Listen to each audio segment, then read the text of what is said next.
కర్నూలు జిల్లా అహోబిలం నరసింహస్వామిని మంచు మనోజ్ మౌనిక దంపతులు దర్శించుకున్నారు. తమ ఇద్దరి పిల్లలు మౌనిక సోదరుడు జగత్ విఖ్యాత్ రెడ్డితో కలిసి మనోజ్ మౌనిక దంపతులు స్వామివారికి ప్రత్యేక పూజలు చేశారు.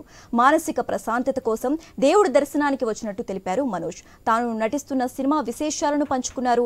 అర్చకులు వేద ఆశీర్వచనం అందజేశారు.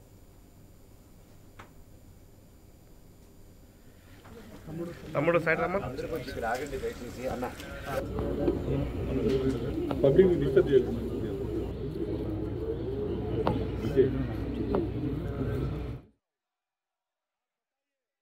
ఈరోజు ఇక్కడ రావడం చాలా మనసు శాంతిగా ఉంది. ఎంతో మనసు భారంతో వచ్చాము. అండ్ ఊరికి రాగానే మా బంధువుల్ని, మా ఇంట్లో వాళ్ళని ఇక్కడ అందరిని చూడంగానే చాలా ఆనందంగా ఉంది. వాళ్ళ ప్రేమ, ఆప్యాయత. అండ్ అలాగే ఒక రోజు ఉండి గుడ్లన్నీ తిరిగి వెళ్దాం, ఇక్కడ అహోబిలానికి వచ్చి వెళ్దాం అని నేను రాత్రి రావడం జరిగింది.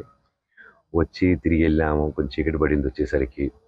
లేదు, తెల్లారుజామున మళ్ళీ వద్దామని ఈరోజు మేము పొద్దున్నే బయలుదేరాల్సి ఉండి మళ్ళీ గుడి దగ్గరికి వచ్చి ఇక్కడ టైం స్పెండ్ చేసి కొంచెం దేవుడి దర్శనం, ఇక్కడ కొంచెం టైం స్పెండ్ చేస్తేనే మనసు చాలా ఆనందంగా ఉంది.